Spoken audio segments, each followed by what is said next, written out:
Good morning बच्चों। बेटा अपन पढ़ रहे हैं पार्ट 2 में रूसी क्रांति। उसमें हमने अक्टूबर 1917 की क्रांति पढ़ी। उसमें हमने देखा कि किस तरह से जो है बोल्शेविकों ने सत्ता अपने हाथ में ले ली थी। इस क्रांति में अंतरिम सरकार और बोल्शेविकों के बीच जो है टकराव हुआ और लियोन ट्रॉट्स्की के नेतृत्व में सोवियत की ओर से एक जो है सैनिक क्रांतिकारी समिति का गठन किया गया था और फिर 24 अक्टूबर को विद्रोह शुरू हो गया उसमें। और दोनों में विद्रोह हुआ तो अपन ने देखा कि पेट्रोग्राद में अखिल रूसी सोवियत कांग्रेस की बैठक हुई, जिसमें बहुमत ने बोल्शेविकों की कार्रवाई का समर्थन किया।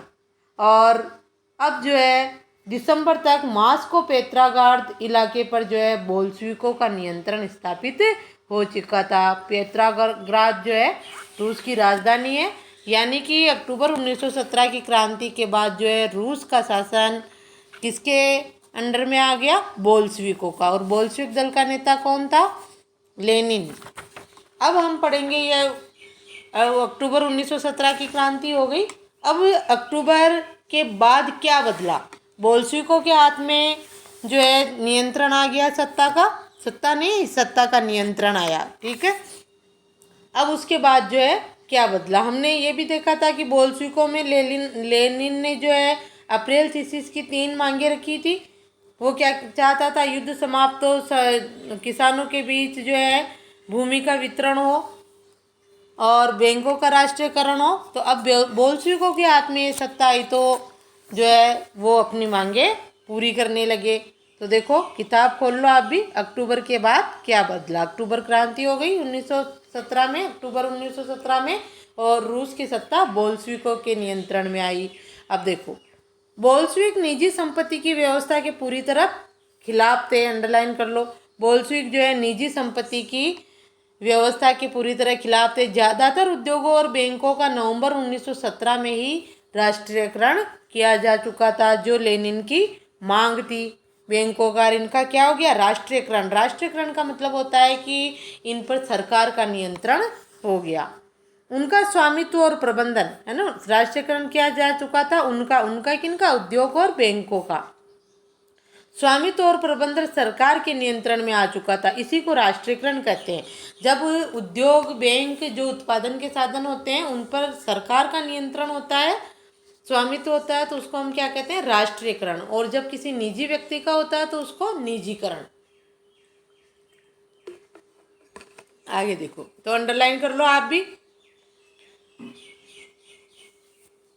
यहाँ तक अंडरलाइन करो। आगे देखो, जमीन को सामाजिक संपत्ति घोषित कर दिया गया। और जो जमीन थी, दूसरी मांग थी ना, जमीन जो है जमींदारों के पास थी, उसको सामाजिक संपत्ति घोषित कर दिया। और किसानों को सामंतों की जमीन पर कब्जा करने की खुली छूट दे दी। यानी दूसरी मांग थी जो है कि किसानों में जो है संपत्ति का वितरण, उसका भूमि का वितरण किया जाए, तो वो भी बोल्शेविकों ने कर दिया। यहाँ तक अंडरलाइन कर लो आप पूरा कि अक्टूबर के बाद क्या बदला। तो ये हो गया कि उद्योगों और बैंकों का राष्ट्रीयकरण हो गया। जमीन जो है सामाजिक संपत्ति घोषित कर दी गई। जमींदारों से और उनसे लेकर किसानों को सामंतों की ज़मीनों पर कब्जा करने का अधिकार दे दिया। यानी सामंतों की ज़मीनों पर जो किसान जहाँ खेती करता था, वो भूमि जो है उस किसान को ही दे दी। ठीक है, ये बदलाव हुए। आगे देखो, यहाँ से पूरा अंडरलाइन कर लेना। किसानों को सामंत, आगे देखो, हाँ, शहरों में बोल्शेविकों ने मकान मालिकों के लिए पर्याप्त हिस्सा छोड़कर उनके बड़े मकानों के छोटे छोटे हिस्से कर दिए गए, ताकि बेघर या जरूरतमंद लोगों को भी रहने की जगह दी जा सके। उन्होंने अभिजात वर्ग द्वारा पुरानी पदवियों की इस्तेमाल पर रोक लगा दी। परिवर्तन को स्पष्ट रूप से सामने लाने के लिए सेना और सरकारी अफसरों की वर्दियां बदल दी गई। इसके लिए 1918 में एक परिधान प्रतियोगिता आयोजित की गई। परिधान यानी वही वेशभूषा, वस्त्र। परिधान प्रतियोगिता आयोजित की गई जिसमें सोवियत टोपी, इस पे अंडरलाइन करो, परिधान प्रतियोगिता में सोवियत टोपी, जिसको बद्यूनोक्का का चुनाव किया गया। परिधान में जो भी यहाँ का है रूस का, वो क्या करेगा? ये बद्यूनोक्का नामक एक टोपी होती थी, सोवियत टोपी, वो लगाएगा। ठीक है। तो ये सब बोल्शेविकों ने बदल दिया। बड़े बड़े मकान मालिक थे, उनके बड़े बड़े मकानों के भी हिस्से कर दिए, और जिनके पास घर नहीं थे उनको रहने के लिए दे दिए। पदवियों पर इस्तेमाल पर रोक लगा दी। जो पदवी उपाधियां ले लेके बड़े लोग बन के बैठे थे उन पर रोक लगा दी। सरकारी अफसरों की वर्दियां बदल दी। ये सब अक्टूबर क्रांति के बाद जो बदलाव वो है। अब आगे देखो, बोल्शेविक पार्टी का नाम बदलकर रूसी कम्युनिस्ट पार्टी रख दिया गया। ये हमने पहले भी पढ़ा था कि लेनिन ने ये कहा था कि बोल्शेविक पार्टी का नाम बदलकर रूसी कम्युनिस्ट पार्टी रख दिया जाए। अब सत्ता लेनिन के हाथ में आ गई तो उसने बोल्शेविक पार्टी का नाम रूसी कम्युनिस्ट पार्टी रख दिया। नवंबर 1917 में बोल्शेविकों ने संविधान सभा के लिए चुनाव कराए, लेकिन इन चुनावों में उन्हें बहुमत नहीं मिला। 1917 में उन्होंने चुनाव कराए रूस में, लेकिन बोल्शेविक दल को बहुमत नहीं मिला, वो जीते नहीं बोल्शेविक।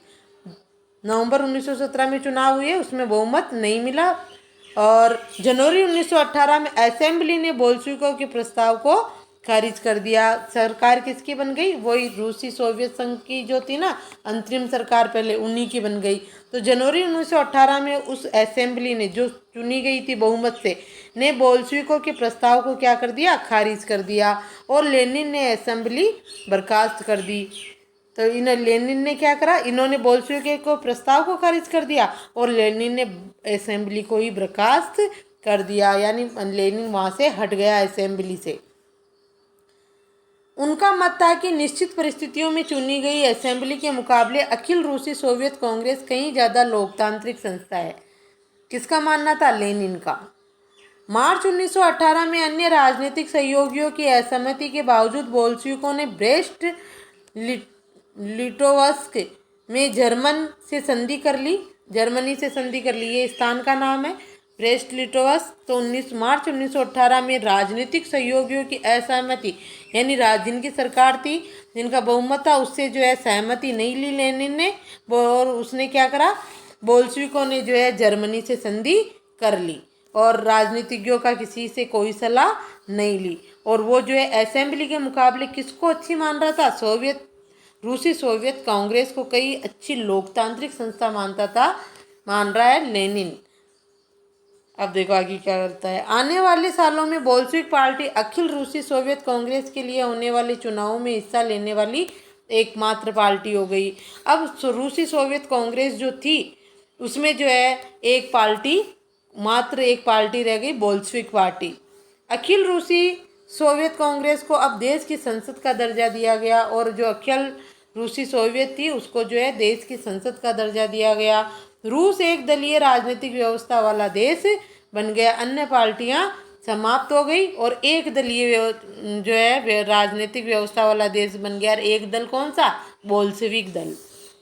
ट्रेड यूनियनों पर पार्टी का नियंत्रण रहता था। जो ट्रेड यूनियन थे, संगठन बने हुए थे, उन पर पार्टी का नियंत्रण रहता था। गुप्तचर बोल्शेविकों की आलोचना करने वालों को दंडित करती थी। गुप्तचर पुलिस जिसे पहले चेका और बाद में ये नाम दिए गए। देखो, गुप्तचर पुलिस को पहले क्या कहा जाता था? चेका, और बाद में OGPU तथा NKVD नाम दिया गया। तो गुप्तचर पुलिस बोल्शेविकों की आलोचना करने वालों को दंडित करती थी। बहुत सारे युवा लेखक और कलाकार भी पार्टी की तरफ आकर्षित हुए, क्योंकि वह समाजवाद और परिवर्तन के प्रति समर्पित थी। क्या? Bolshevik party.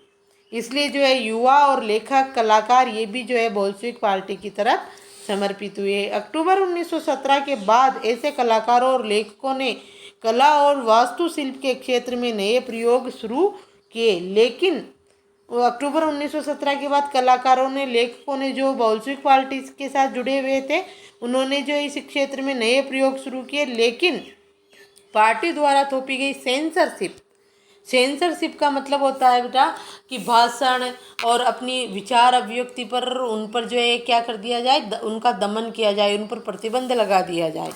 नहीं तो ये लेखक कलाकार ये क्या करते? इनका प्रचार प्रसार करने वाले ही तो होते थे कि अपने लेखों में अपनी कला से, अपने उससे जो है इनका जनता को इनके बारे में बताए। ठीक है, इसके लिए जो है इन्होंने, लेखकों ने, कलाकारों ने नए क्षेत्र शुरू किए, लेकिन पार्टी द्वारा थोपी गई सेंसरशिप, यानी उनका दमन, कोई खुले विचार प्रस्तुत नहीं कर सकता। इस तरह के कारण बहुत सारे लोगों को पार्टी से मोहभंग हो गया। सेंसरशिप लागू कर दी कि भाषण स्वतंत्रता वगैरह या कुछ भी लिखने की जैसी स्वतंत्रता नहीं होगी। इनका दमन किया तो जो है लोगों का मोहभंग हो गया। किससे? बोल्शेविक पार्टी से। ये मास्को में मई का प्रदर्शन है। ये देखो, ये सोवियत ट्रॉफी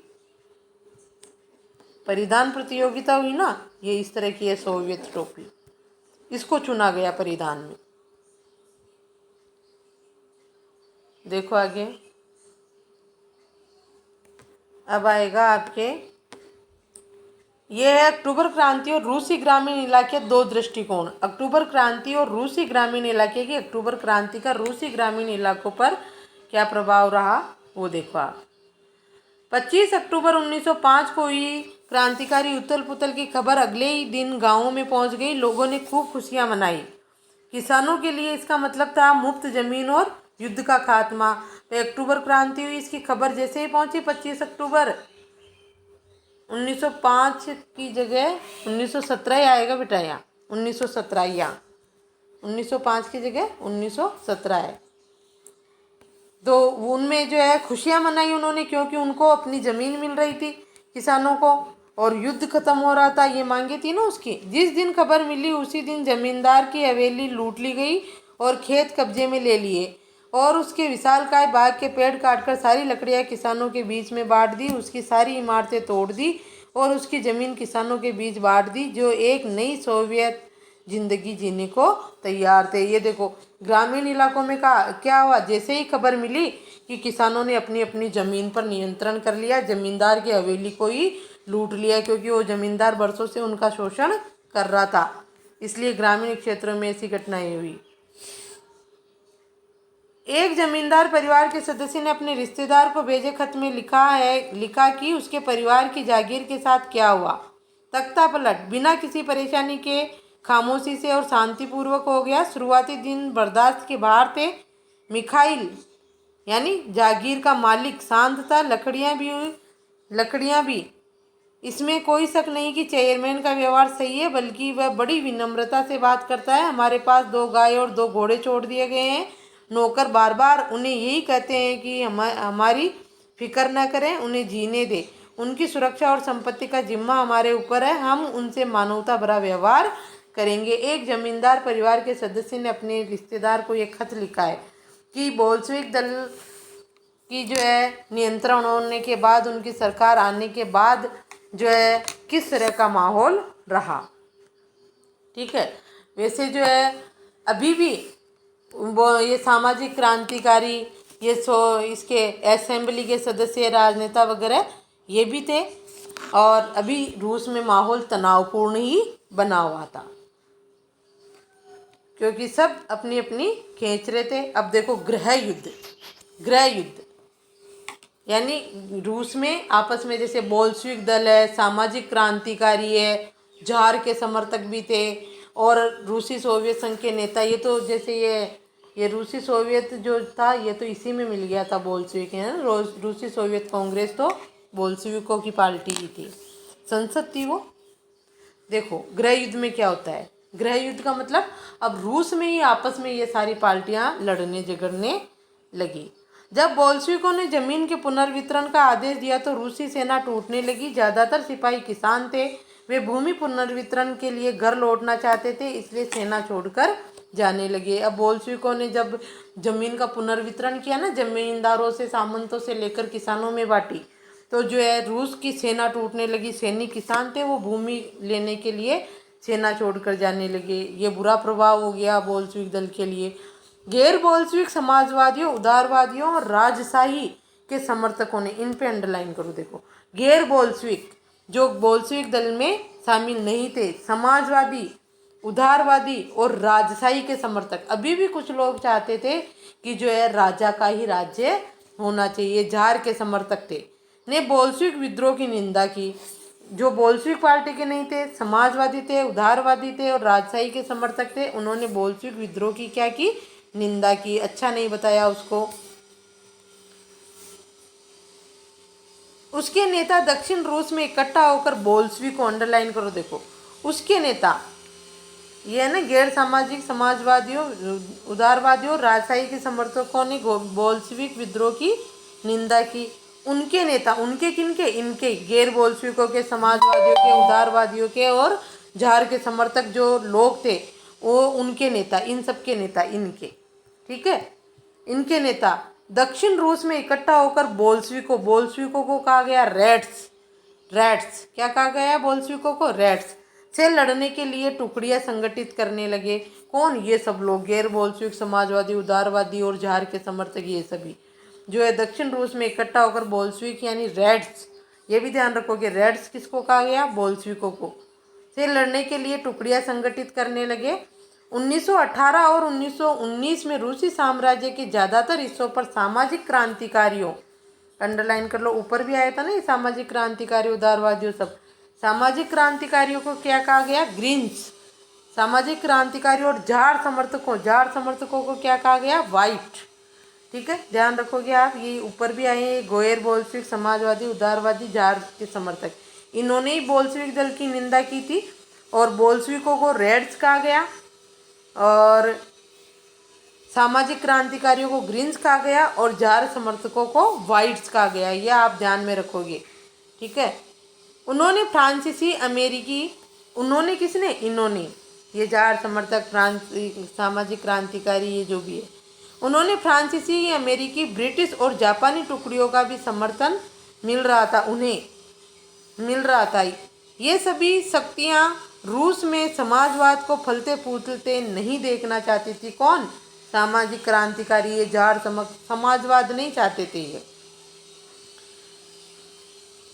फलते फूलते नहीं देखना चाहती थी। इन टुकड़ियों और बोल्शेविकों के बीच चले गृह युद्ध के दौरान लूटमार, डकैती और भूखमरी जैसी समस्याएं बड़े पैमाने पर फैल गई। अब रूस, बोल्शेविक तो क्या चाहते थे, समाजवाद चाहते थे वो निजी संपत्ति के बिल्कुल विरुद्ध थे, समाज में सबको बराबर का सम्मान देना चाहते थे बोल्शेविक तो, लेकिन ये जार समर्थक है, सामाजिक क्रांतिकारी है, उदारवादी है, ये जो है समाजवाद नहीं चाहते थे, समाजवाद को फलता फूलता नहीं देखना चाहते थे। इन टुकड़ियों और बोल्शेविक, अब इनकी टुकड़ियां और बोल्शेविक दल के बीच जो है क्या हो गया, गृह युद्ध शुरू हो गया। गृह युद्ध यानी ये रूस में ही आपस में लड़ने लगे और लूटमार, डकैती और भूखमरी जैसी समस्याएं फैल गई, ठीक है।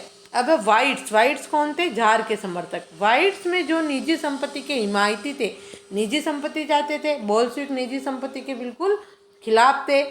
तो वाइट्स में जो वाइट्स यानी जार के समर्थक, ये याद रखोगे, निजी संपत्ति के हिमायती थे। उन्होंने जमीन पर कब्जा करने वाले किसानों के खिलाफ काफ़ी सख्त रवैया अपनाया। अब जिन किसानों ने, ऊपर पढ़ा ना अपन ने, ग्रामीण इलाकों में तो किसानों ने जमींदारों की हवेलियाँ लूट ली और खेतों पर अपना अधिकार कर लिया, विशाल बागों को काट कर लकड़ियाँ किसानों ने के बीज बांट दी, ये सारा किया था। तो ये जो है जार समर्थकों को सही नहीं लगा, क्योंकि वो समाजवाद नहीं चाहते थे, वो निजी संपत्ति की हिमायती थे। तो उन्होंने किसानों के खिलाफ सख्त रवैया अपनाया। उनकी इन हरकतों के कारण तो गैर बोल्शेविकों के प्रति जन समर्थन और भी तेजी से घटने लगा। अब जो है वाइट्स यानी जार समर्थकों ने जो है ऐसा किया कि वो क्या किया कि उन्होंने किसानों के खिलाफ काफ़ी सख्त रवैया अपनाया। जिन किसानों ने ज़मीन पर कब्जा कर लिया था, उन किसानों के खिलाफ जो है जार समर्थकों ने सख्त रवैया अपनाया। तो उनकी इन हरकतों के कारण गैर बोल्शेविकों के प्रति जन समर्थन और भी तेजी से घटने लगा। जो गैर बोल्शेविक थे यानी कि बोल्शेविक दल में शामिल नहीं थे, उनके प्रति समर्थन क्या होने लगा, घटने लगा। लोग उनका समर्थन कम करने लगे, क्योंकि वो जो है किसानों की जो ज़मीन पर अधिकार किसानों ने कर लिया था, उसको वो गलत मान रहे थे और उनके प्रति जो है सख्त रवैया अपना रहे थे वाइट्स यानी जार समर्थक। तो जो गैर बोल्शेविक लोग थे, वो गैर बोल्शेविकों के प्रति जन समर्थन, लोगों का समर्थन क्या होने लगा और घटने लगा, यानी गैर समर्थकों के प्रति घटने लगा और गैर बोल्शेविकों के प्रति घटने लगा जन समर्थन लोगों का साथ, और बोल्शेविकों के प्रति बढ़ने लगा। क्योंकि गैर बोल्शेविक यही थे, समाजवादी, उदारवादी और जार समर्थक, यही गैर बोल्शेविक है। तो ये ऐसा कर रहे थे, किसानों के ज़मीन पर अधिकार कर लेने से सख्त रवैया अपना रहे थे। तो जन समर्थन यानी जनता का समर्थन इनके लिए क्या होने लगा, घटने लगा, कम होने लगा और बोल्शेविकों के प्रति बढ़ने लगा। तो देखो आगे, जनवरी 1920 तक भूतपूर्व रूसी साम्राज्य के ज़्यादातर हिस्सों पर बोल्शेविकों का नियंत्रण कायम हो चुका था। अब जनवरी 1920 तक जो है, अब जन समर्थन यानी जनता इन बोल्शेविकों का साथ देने लगी थी ना, गैर बोल्शेविकों के प्रति तो उनका समर्थन घटने लगा था। गैर बोल्शेविक कौन थे? यही जो है ग्रीन्स, रेड, सामाजिक क्रांतिकारी, वाइट्स, ये जो थे उदारवादी समाजवादी, ये गैर बोल्शेविक। तो इनको ये पसंद नहीं आया क्योंकि ये तो निजी संपत्ति के हिमायती थे। तो अब क्या होता है देखो, जनवरी 1920 तक भूतपूर्व रूसी साम्राज्य के ज़्यादातर हिस्सों पर बोल्शेविकों का नियंत्रण हो चुका था क्योंकि जन समर्थन बोल्शेविकों के साथ था। उन्हें गैर रूसी राष्ट्रवादियों और मुस्लिम जदीदियों, जदीदी कौन थे? जो सक्रिय मुसलमान जो थे, जो वो परिवर्तन चाहते थे, उन्हें गैर रूसी राष्ट्रवादी और मुस्लिम जदीदियों की मदद से ये कामयाबी मिली। जहाँ रूसी उपनिवेशवादी ही बोल्शेविक विचारधारा के अनुयायी बन गए थे, वहाँ ये मदद काम नहीं आ सकी। उन्हें गैर रूसी राष्ट्रवादी और मुस्लिम जदीदियों की भी मदद मिली। किनको? बोल्शेविकों को। जहाँ रूसी उपनिवेशवादी, रूस के जो उपनिवेश थे, उपनिवेशवादी ही बोल्शेविक विचारधारा के अनुयायी बन गए थे। अब जो रूस के उपनिवेशवाद में जो थे, उपनिवेश जो थे, वो भी बोल्शेविक विचारधारा को ही अपना लिए, अनुयायी बन गए। वहाँ ये मदद काम नहीं आ सकी। कौन सी मदद? जो ये जदीदियों की और ये थी, वहाँ ये मदद काम नहीं आ सकी। मध्य एशिया स्थित खीवा में बोल्शेविक उपनिवेशकों ने समाजवाद की रक्षा के नाम पर स्थानीय राष्ट्रवादियों का बड़े पैमाने पर कत्लेआम किया। ऐसे हालात में बहुत सारे लोगों को ये समझ नहीं आ रहा था कि बोल्शेविक सरकार क्या चाहती है। अब देखो, ये जो लोग थे ना, ये भी मुस्लिम जदीदी, ये भी जो है वो इसके बोल्शेविकों के समर्थन में आ गए थे और रूसी उपनिवेशवाद बोल्शेविक विचारधारा के अनुयायी बन गए थे। अब ये क्या करने लगे कि मध्य एशिया में खीवा में जो है बोल्शेविक उपनिवेशकों ने, जो उपनिवेश थे ना उनके, रूस के, उन्होंने जो है समाजवाद की रक्षा के लिए वहाँ स्थानीय जो राष्ट्रवादी थे उन पर कत्लेआम मचा दिया, वहाँ के स्थानीय लोगों पर, जो उनके उपनिवेश थे उन पर। तो ऐसे में जो है लोग समझ ही नहीं पा रहे थे कि बोल्शेविक सरकार क्या चाहती है।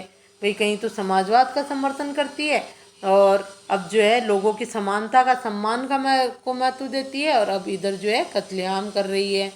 आंशिक रूप से इस समस्या से निपटने के लिए ज़्यादातर गैर रूसी राष्ट्रीयताओं को सोवियत संघ दिसंबर 1922 में रूसी साम्राज्य में से बोल्शेविकों द्वारा स्थापित किया गया राज्य के अंतर्गत राजनीतिक स्वायत्तता दे दी गई। लेकिन क्योंकि बोल्शेविकों ने स्थानीय सरकारों पर कई अलोकप्रिय और सख्त नीतियां जैसे घुमंतुवाद की रोकथाम की कड़ी कोशिशें थोप दी थी, इसलिए विभिन्न राष्ट्रीयताओं का विश्वास जीतने के प्रयास आंशिक रूप से ही सफल हो पाए। देखो, आंशिक रूप से इस समस्या से निपटने के लिए, कौन सी समस्या? जो उन्होंने कत्लेआम कर दिया था समाजवाद की रक्षा के लिए स्थानीय राष्ट्रवादियों का, इस समस्या से निपटने के लिए गैर रूसी, जो रूस के नहीं थे, राष्ट्रीयताओं को सोवियत संघ दिसंबर 1922 में रूसी साम्राज्य में बोल्शेविकों द्वारा स्थापित किया गया, उनको राजनीतिक सत्ता दे दी गई। जो उपनिवेश थे, रूस के जो देश थे, वो दूसरों के उपनिवेश थे ना, उनकी बात है ये कि वहाँ पर समाजवाद की रक्षा के लिए उन्होंने जो स्थानीय राष्ट्रवादियों, भाई वो तो उपनिवेश थे, जैसे हमारा भारत उपनिवेश था, तो राष्ट्रवादी तो कौन हुए यहाँ पर? जो ब्रिटिश सरकार के अंग्रेज लोग थे यहाँ पर, तो उनका कत्लेआम मचा दे जैसे अंग्रेजों का। इस तरह से किए रूस के उपनिवेशों ने, जो दूसरों के देशों के उपनिवेश थे, उन्होंने वहाँ के स्थानीय राष्ट्रवादों को का कत्लेआम मचा दिया। इस तरह की घटना हुई वहाँ पर। और बोल्शेविकों ने स्थानीय सरकार पर कई अलोकप्रिय और सख्त नीतियाँ अपनाई, जैसे घुमंतुवाद की रोकथाम, जो लोग एक स्थान से दूसरे स्थान पर घूमते थे उन पर रोक लगा दी। इसलिए विभिन्न राष्ट्रीयताओं का विश्वास जीतने के प्रयास जो है, विभिन्न राष्ट्रीयताओं का यानी रूस में जो विभिन्न लोग थे, विभिन्न प्रकार के, जैसे घुमंतु थे, अन्य देशों के थे, उनका विश्वास जीतने में ये आंशिक रूप से ही सफल हो पाए। ये कौन? बोल्शेविक। ठीक है, थोड़ा कठिन है, आप अपने उसमें देख के किताबें देख के और पढ़ना, समझ नहीं आई तो पूछ लेना। ये रेड्स, ग्रीन्स और वाइट्स कौन कौन थे, ध्यान रखोगे। रेड्स बोल्शेविक, ग्रीन्स सामाजिक क्रांतिकारी और वाइट्स झार के समर्थक। थोड़ा समझने का प्रयास करना बेटा।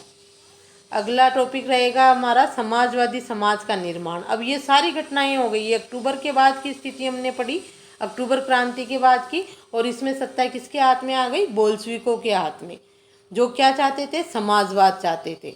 अब हम अगला यही पढ़ेंगे, समाजवादी समाज का निर्माण। और बोल्शेविक समाजवाद चाहते थे, पूंजीवाद के और निजी संपत्ति के पूरी तरह खिलाफ थे। और झाड़ समर्थक और जो अन्य थे, झाड़ समर्थक है सामाजिक क्रांतिकारी उदारवादी, वो जो है निजी संपत्ति का समर्थन कर रहे थे। तो अपनी किताब में भी रीडिंग करना और समझने का प्रयास करना।